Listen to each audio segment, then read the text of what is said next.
દ્વારકાની પવિત્ર ભૂમિ પર સ્વશંકરલાલ રામંગિયા પરિવાર દ્વારા સર્વે પિતૃ મોક્ષાર્થે ચાલતી ભાગવત સપ્તાહ જ્ઞાન યજ્ઞના ચોથા દિવસે વામન જન્મોત્સવ, રામ જન્મોત્સવ અને કૃષ્ણ જન્મોત્સવ ઉજવવામાં આવ્યો હતો. ભગવાન વામનજી, ભગવાન રામચંદ્ર અને શ્રી કૃષ્ણના સાક્ષાત સ્વરૂપના દર્શન સાથે સર્વે વૈષ્ણવો ભાવવિભોર બની ઝૂમી ઉઠ્યા હતા. અહીં મટકી ફોડ કાર્યક્રમનું આયોજન પણ કરવામાં આવ્યું હતું. અહીં શ્રી કૃષ્ણ ભગવાનનું સ્વરૂપ ધારણ કરેલ દાવડા પરિવારની દીકરીનો જન્મદિવસ હોવાથી દ્વારકાધીશના ભજન સાથે રાસ રમી કેક કાપી જન્મદિવસની ઉજવણી કરવામાં આવી હતી. કૃષ્ણ અત્યારે આપણે દ્વારકાની અંદર કે જે દેવભૂમિ દ્વારકા કહેવાય છે, એ દ્વારકાની અંદર રાયમંગિયા ફેમિલી દ્વારા આયોજિત સુંદર શ્રીમદ ભાગવત કથાનું આયોજન કરેલ છે. તો આજનો દિવસ એટલે શુભ દિવસ હતો, જેમાં સવારમાં વામન જન્મ, બપોરે રામ જન્મ થયો, વામન જન્મ થયો અને અત્યારે 5 વાગે કૃષ્ણ જન્મની સુંદર આયોજન થયું હતું. અને ભાવિક ભક્તોએ આ કૃષ્ણ જન્મનો અને આ ભાગવત કથાનો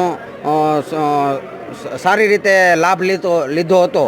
અને મને તો એ વધારે આનંદ થાય છે કે આ રાયમંગિયા ફેમિલી દ્વારા આવું સુંદર મજાનું આયોજન, અને એ ગોમતી ઘાટ ઉપર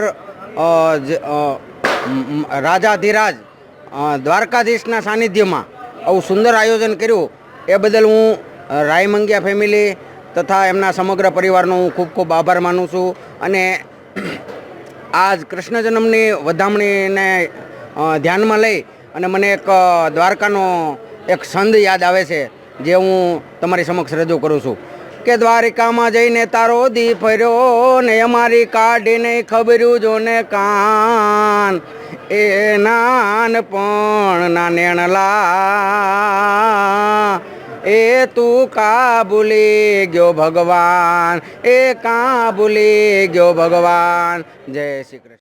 આજ રઘુવંશ રાયમંગિયા પરિવાર દ્વારા આયોજિત શ્રીમદ ભાગવત સપ્તાહ જ્ઞાન યજ્ઞમાં ચતુર્થ દિવસે, જેને સમયથી એમાં આજ ચતુર્થ દિવસની અંદર ભગવાન વામનજીનું પ્રાગટ્ય થયું, ત્યારબાદ ભગવાન શ્રી રામચંદ્રજીનું પ્રાગટ્ય થયું અને સર્વ લોકો જેમની આતુરતાથી રાહ જોઈ રહ્યા હતા એવા રાયમંગિયા પરિવારના આંગણે ભગવાન બાલકૃષ્ણજીનું પ્રાગટ્ય થયું. તો આપ સર્વ લોકોને, રાયમંગિયા પરિવારને ભગવાન બાલકૃષ્ણજીની વધામણી ખૂબ ખૂબ શુભેચ્છાઓ.